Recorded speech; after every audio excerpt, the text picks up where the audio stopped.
Fala pessoal, seja bem-vindo aqui a mais um Captiones React. E estamos trazendo aqui mais um vídeo aqui do Bruno Bandeira. Nunca confie em mulher. Como o arco da Haze destruiu o Dandy em Chainsaw Man. Já sou inscrito aqui no canal do Bruno Bandeira. Se inscreve aí no canal. Já vou deixar o meu like aqui então antes do vídeo. Deixa o seu like aí também, não custa nada pra você. E ajuda muito o nosso trabalho aqui. Então a thumb aqui do Bruno, nunca confie em mulher. Assim, né? Tá ligado? É um título um pouco... Vocês me entenderam. Vamos lá, 3, 2, 1, gol! O filme de Chainsaw Man estreou nos cinemas e o nosso menino Dandy acaba de sofrer nas mãos de mais uma garota. Dessa vez, o homem motosserra será vítima de uma garota chamada Reese, também conhecida como Demônio Bomba.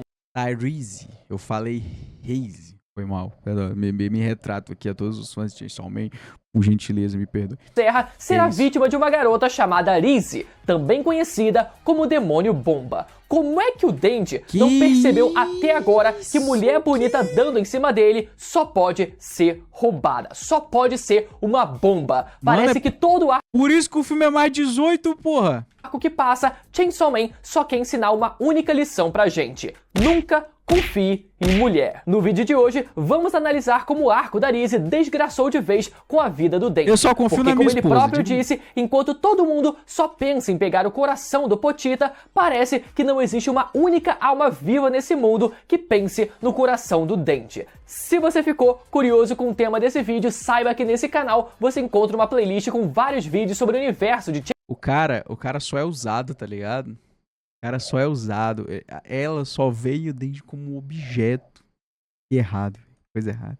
O tema desse vídeo, saiba que nesse canal você encontra uma playlist com vários vídeos sobre o universo de Chainsaw Man que eu tenho certeza de que você vai gostar também. Então não esquece de deixar o seu like e conferir a sua inscrição no canal para não perder os próximos vídeos e ainda ajudar a gente na nossa meta do primeiro 1 milhão de inscritos.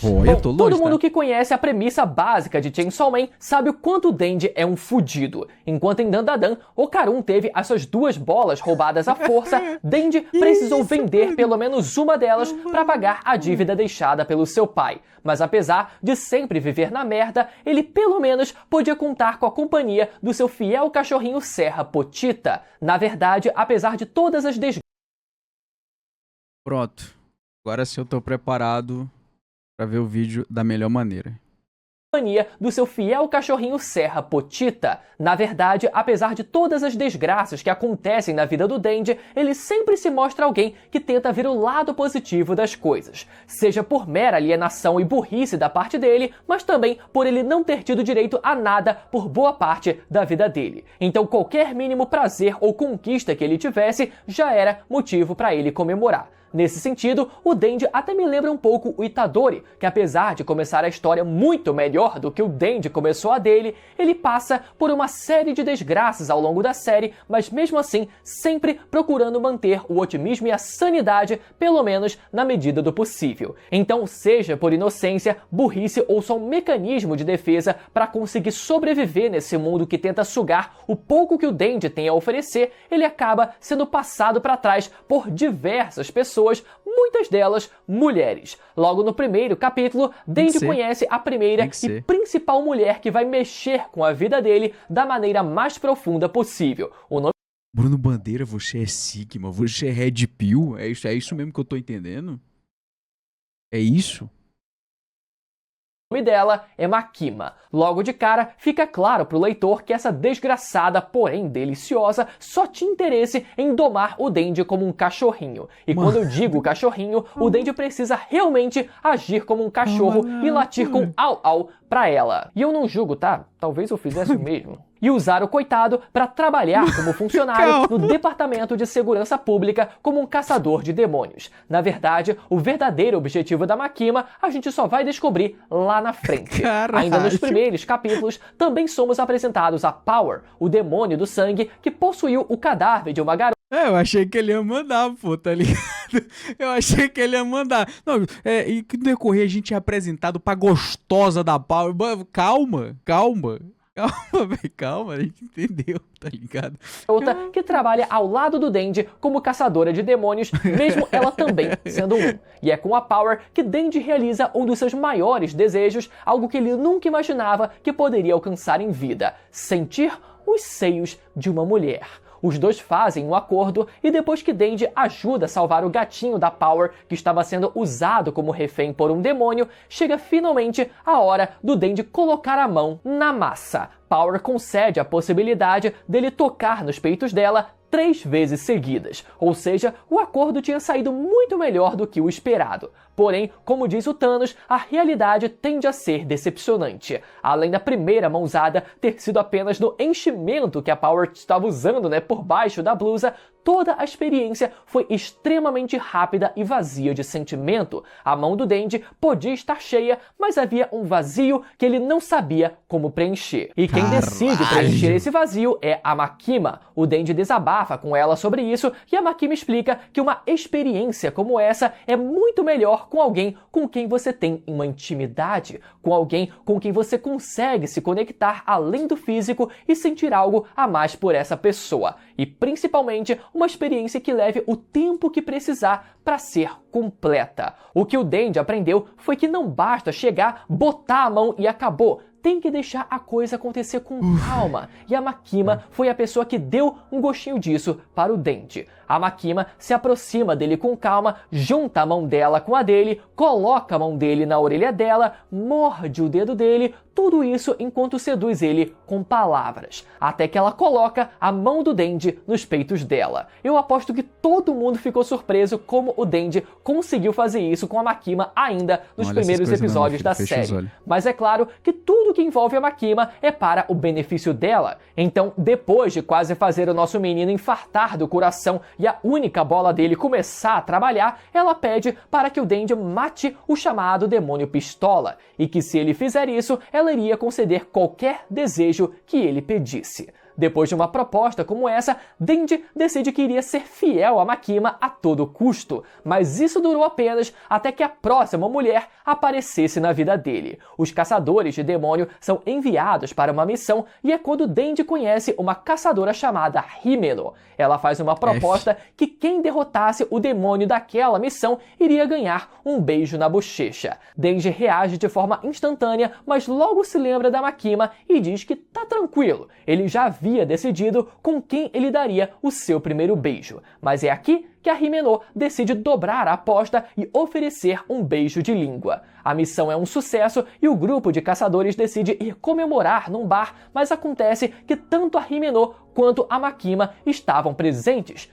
E agora, ele aceitaria o beijo da Himeno para garantir o certo ou esperaria a oportunidade incerta de beijar a Makima no futuro? Acontece que quem fez essa escolha pelo Denji foi a própria Himeno, que adorava beijar os novatos e o Denji era um deles. Denji sente o gosto macio de um beijo pela primeira vez, mas logo é surpreendido por algo que parecia estar derretendo na sua boca. Era quase como se fosse um mel. Mas como nada na vida do Denji pode dar 100% certo, a mulher vomitou na boca dele. E para piorar, o Denji sempre engole qualquer coisa que tenha valor nutricional, então sim, ele decide engolir o vômito ao invés de passar fome. Mas quando o dia parecia perdido, naquela mesma noite, Denji e Himeno ficam a sós e ela faz uma proposta ainda mais ousada. Ei, bora meter? Mas por incrível que pareça, Denji consegue resistir à tentação, já que ele estava prometido para a Makima.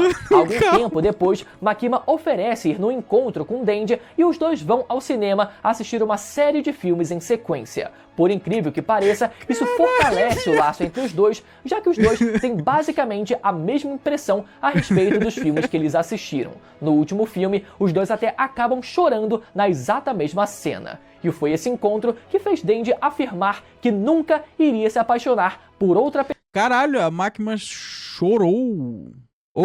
Tá aí uma parada que eu não mostrou no anime e acho que eu não esperava ver também. Tá ligado? Alguém segura esse Bruno, mano, ele tá impossível. É um fã, tá ligado? Esse aqui é um fã. Isso aqui é um fã, saca? Pessoa além da Makima. Pelo menos até a próxima garota aparecer na vida dele, e é aqui que que chegamos no arco da Arise. Arise entra na vida do Denji de uma forma um tanto aleatória. Ela não tem qualquer relação com os outros personagens que já tinham aparecido na história, e isso acaba sendo muito conveniente e bom para o filme de Chainsaw Man. O fato dela não ter qualquer relação prévia com outros personagens e esse ser um arco focado apenas no Denji e na Arise por boa parte do tempo facilita um pouco a compreensão de quem foi no cinema sem saber muito bem do que se tratava essa história. Então, num dia de chuva, Denji decide se abrigar numa cabine telefônica e é dentro dessa cabine que ele conhece Arise. Os dois têm uma interação rápida, a garota se mostra uma boa pessoa e convida o Denji a ir até a cafeteria onde ela trabalhava. Obviamente, o Denji vai até a cafeteria e é atendido por ela, que trata ele super bem. Tão bem que o Denji já começa a se perguntar: será que ela gosta de mim? E esse encontro termina com o Denji pensando: ah, merda, eu gosto de quem gosta de mim, me salva, Makima, porque eu vou me apaixonar por ela. Os dois continuam conversando ao longo dos dias, até que o Denji comenta que ele nunca frequentou uma escola e que teria sido muito divertido ter estudado com Arise. Nisso, ela faz uma oferta para o Denji: você quer ir lá quando escurecer? Explorar a escola comigo quando escurecer? E é agora que o negócio começa a ficar quente. Tá até ficando calor aqui. Os dois vão até a escola de mãos dadas. Eles fingem como se o Denji fosse um aluno e a Arise a professora ensinando matemática para ele. E depois eles decidem ir relaxar na piscina do colégio. A cena da piscina é um negócio de louco. A Arise diz que vai ensinar o Denji a nadar e simplesmente começa a tirar a roupa na frente dele. E quando eu digo tirar a roupa, eu digo toda a roupa. Fique pelado comigo, Denji. Não é como se fôssemos ver alguma coisa no escuro. Eu sempre me impressiono como Chainsaw Man consegue ser exagerado, sangrento e espalhafatoso, mas também consegue ser muito sutil e delicado em cenas e momentos como esse. Tão sutil, né? Caralho, é uma sutileza. Cara, chega... Ó, a história realmente consegue transmitir muito bem a sensação de intimidade que o Denji sente nesses momentos, seja com a Makima, seja com a Arise aqui nesse arco. Então o Denji fica pelado e pula na água, mas ao invés deles começarem a se pegar loucamente, eles brincam jogando água um no outro. A Arise estende a mão para ensinar o Denji a nadar e eles dão boas risadas juntos. Na verdade, eles nem sequer ameaçaram se pegar. Naquele momento, o Denji pôde experienciar um novo nível de intimidade, uma intimidade que transcende completamente e qualquer atração física. Os dois decidem voltar para dentro da sala de aula e enquanto observam a chuva, Rise faz uma pergunta: o que você escolheria? Ser o rato do campo ou o rato da cidade? O rato do campo vive em segurança, mas não come a comida deliciosa que tem na cidade. Já o rato da cidade come comidas deliciosas, mas corre o risco de ser morto por humanos ou gatos.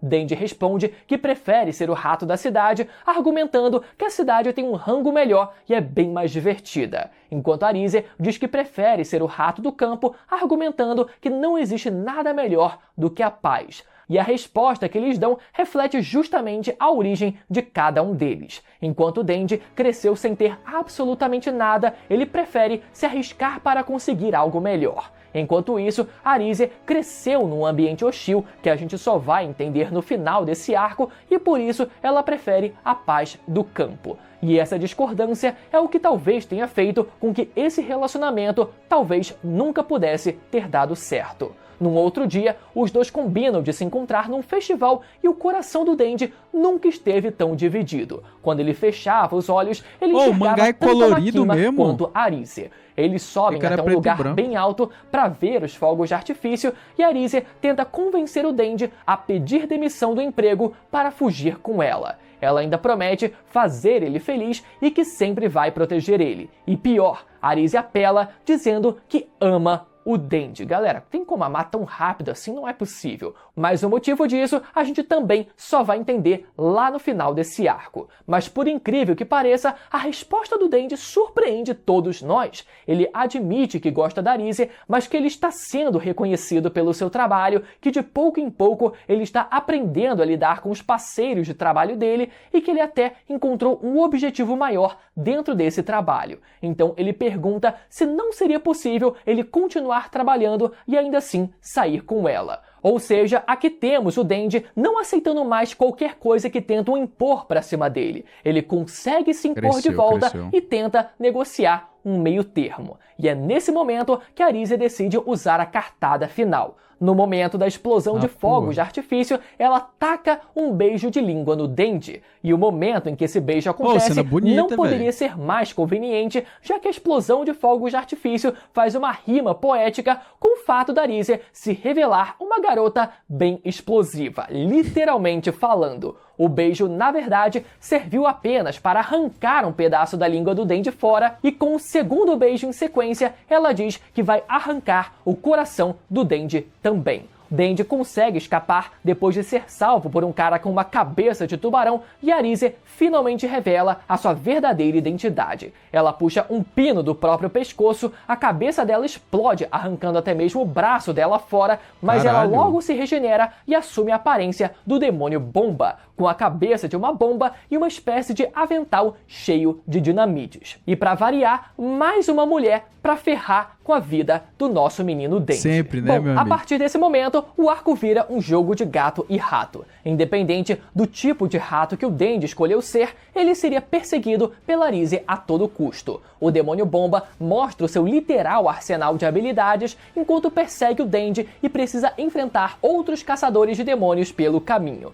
Como, por exemplo, a habilidade de explodir o próprio pescoço, segurar a própria cabeça com o corpo sem cabeça, e arremessar para gerar uma outra explosão. Dessa explosão se torna um novo corpo para ela, enquanto o corpo anterior, sem cabeça, continua funcionando. Além disso, ela é capaz de lançar um líquido inflamável que ela consegue explodir à distância e ainda por cima, a desgraçada consegue voar pelos céus, gerando explosões pelos pés. Nisso, ela se torna muito parecida com o Bakugou de Boku no Hero.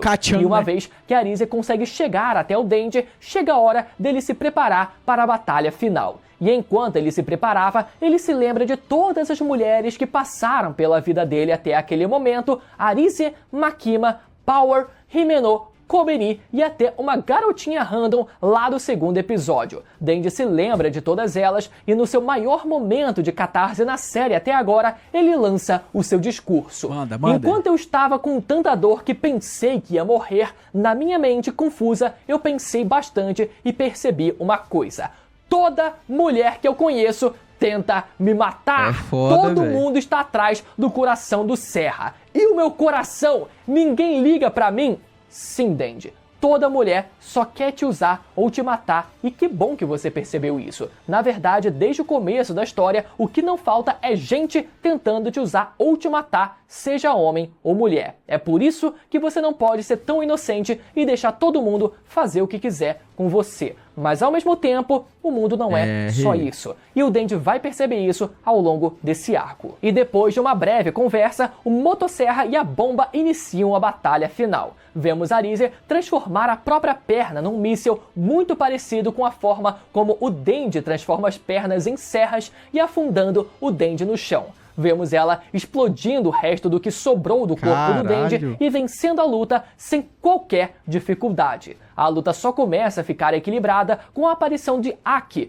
que chega para salvar a vida do Dendy, cortando o braço da Arísia fora, e com a aparição do Homem-Tubarão, que chega para ser o suporte do Dendy na luta, com o Dendy literalmente montando no tubarão como se fosse um cavalo e usando as próprias correias como rédeas. Enfim, como estamos falando de Chainsaw Man, um monte de bizarrice acontece até que resta apenas o Dendy e a Arísia em combate. E o final é realmente surpreendente e poético. O Dendy usa suas correias para prender o corpo da Arísia junto dele e se arremessa em direção ao mar, com a luta se encerrando com os dois praticamente abraçados, afundando juntos. Como a Arísia não poderia se explodir no fundo do mar, essa foi a forma que o Dendy encontrou para conseguir derrotar a Arísia. E enquanto os dois afundavam, Dendy se lembrava do breve momento de felicidade que ele teve com a Arísia enquanto eles brincavam naquela piscina. uma realidade que não passava de fantasia. Coitado, por incrível véi. que pareça, Arise continuava viva e não acordou presa ou sequer acorrentada.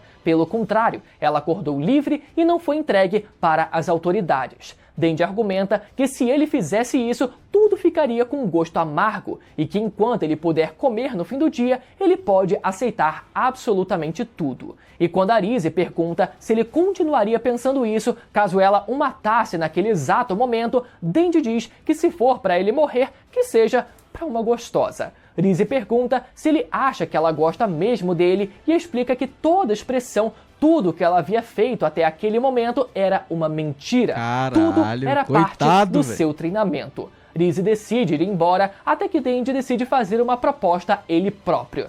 Você aceita fugir comigo? Dessa vez, era o Dendi tomando a frente e decidindo por conta própria. No fim, Arise decide ir embora não antes do Dendi dizer que vai esperar por ela naquele café. Então a dúvida era se ela iria fugir ou reencontrar o Dendi ainda naquele dia. Mais tarde, Rise decide ir até a estação de trem para tentar fugir, mas desiste de pegar o trem no último momento e vai em direção à cafeteria para se encontrar com o Dendi. A gente pode ver o quanto ela estava feliz com aquela decisão, mas antes que ela pudesse chegar até ele, Rise é encurralada pela Makima, que com a ajuda do demônio anjo consegue derrotar a Rise sem dificuldade nenhuma. Não era interessante para a Makima que o Dendi fugisse e nem mesmo era interessante que o Dendi tivesse olhos para outra pessoa. Todo o amor do Dendi deveria ser direcionado a ela e mais ninguém. Rise se tornou uma concorrente para a Makima e por isso ela deveria ser eliminada. E por causa da Makima, Rise nunca teve a chance de chegar até aquela cafeteria e Dendi ficou lá esperando sozinho com um buquê de flores na mão. Coitado. Mas uma coisa que adiciona uma camada ainda maior na decisão da Makima de eliminar a Rise é o passado da personagem e a missão que ela precisava cumprir. Resumidamente, no final do arco, descobrimos que a Rise foi usada como experimento nas mãos da União Soviética desde quando ela era criança. Ela foi treinada para ser um super soldado do governo soviético e por isso recebeu o poder do demônio Bomba, e sua missão era roubar o coração do Motosserra. Ou seja, além da Arise ser uma rival para a Makima, no sentido de ser um segundo interesse amoroso, a Arise também tinha a missão de roubar o Pochita, algo que poderia ferrar com os planos da Makima. Além disso, o passado da Arise, como um experimento que deu origem à sua forma de demônio bomba, é mais um exemplo de como o autor de Chainsaw Man parece ser contra a política de armamento, principalmente pelo demônio das armas também ter sido citado ao longo desse arco. E agora, depois da gente acompanhar esse arco, a gente precisa fazer algumas considerações aqui. A primeira delas, o quanto Arise realmente gostava do Dendi. No começo, é fato que Arise só tinha interesse em realizar a própria missão,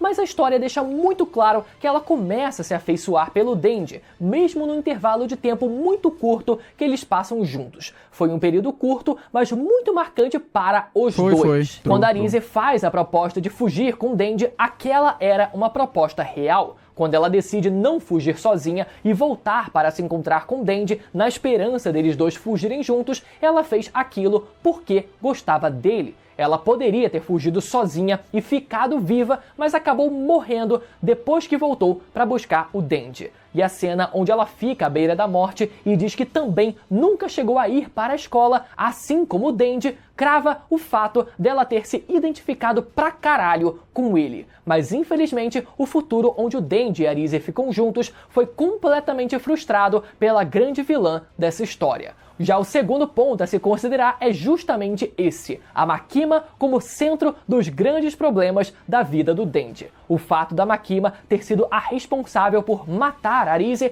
é uma forma de deixar a gente como leitor ainda mais puto com ela e torcer pro Dendi se vingar. Mas tudo bem, tudo que a Makima fizer tá perdoado desde sempre. Mas o detalhe é que não parece que o Dendi descobriu que foi a Makima que fez isso com a Arise. Se eu não me engano, nunca chegou aos ouvidos do Dendi que a Arise tentou se encontrar com ele naquele dia e isso só não aconteceu por causa da Makima. Então, por mais que isso deixe a gente como leitor puto com a Makima, o fato do Dendi nunca ter descoberto isso faz com que todo esse arco seja inútil para fazer com que o Denji canalize essa raiva e frustração em cima e pra cima da Makima. A gente pode ter ficado puto com a Makima, o Denji ele pode até ter evoluído como pessoa nesse arco, mas eu acho que a história falhou em usar isso como um catalisador para a vingança que o Denji teria sobre a Makima. E isso nos leva ao terceiro ponto. Apesar desse arco não ter tido uma consequência em fomentar essa vingança do Denji sobre a Makima, existiram consequências muito sérias para o Motosserra por causa desse arco. Depois do arco da Arise, a existência do demônio Motosserra foi finalmente divulgada mundialmente. Bruno, por que isso não tinha acontecido antes, já que o Denji estava lutando no meio da rua há um tempão já? Todo mundo tinha visto isso. A Makima explica no final desse arco que estava conseguindo censurar a imprensa, mas que dessa vez não deu certo. O plano daquela bombinha havia dado certo. Então, por mais que a própria Arise não tivesse conseguido roubar o coração do Motosserra, agora todo mundo sabia da existência e da localização do Denji. E isso significa que assassinos do mundo inteiro viriam atrás dele tentar pegar esse poder, dando início ao arco dos assassinos internacionais. A conclusão é que enquanto o mundo inteiro passou a ir atrás do coração do Motosserra, a Arise foi a única que, no fim, acabou preferindo o coração do próprio Denji. E aconteceu o quê? Caraca, Morreu. hein, galera? Relendo esse arco e escrevendo o roteiro desse vídeo, eu fiquei realmente impressionado com o tanto de coisa boa que esse arco teve. Agora, só resta a gente imaginar como teria sido um futuro em que o Denji e a Arise tivessem tido uma oportunidade de ficar juntos se não fosse as grandes forças do mundo que impediram que isso acontecesse. Ficou até o final e gostou do vídeo? Então lembra novamente de deixar o seu like e a sua inscrição nesse canal, deixar o seu comentário dizendo o que você achou desse arco e de conferir a playlist com todos os vídeos sobre o universo de Chainsaw Man aqui do canal, que vai aparecer desse lado da tela aqui pra você ir lá assistir. Foda, até a próxima, foda. tchau. Até a próxima, Bruno. Mano, o Bruno tava que tava, hein? Que isso? Ô, mas que arco foda. Tipo, a gente já tinha tomado... A gente já sabia de algumas paradas que ia acontecer, principalmente dessa luta, só que não, acho que não com tantos detalhes, saca? Mas do caralho. Realmente foi do caralho e... Felizmente, essa é a mensagem que o Denji entende. As mulheres só querem usar e fode ele. Mas, de verdade, é um arco que, sei lá, dá uma aquecidazinha no coração, saca? Muito bom, é muito bom. Então, pessoal, se inscreve aí no canal. Deixa indicações aqui nos comentários dos próximos vídeos que você quer que a gente traga. Quem quiser encomendar aí, ó, uma pochita, vou deixar o Instagram da Chroma Labs, né? Só mandar uma DM lá, é da analista, é nosso. Quem quiser também um Venomzinho aqui, ó. Então, ter personalizado, quem quiser figures também, ou itens personalizados, só mandar uma DM lá que é respondido o orçamento. Então é isso. Muito obrigado por ter assistido o vídeo até aqui. Até o próximo vídeo. Tchau, tchau.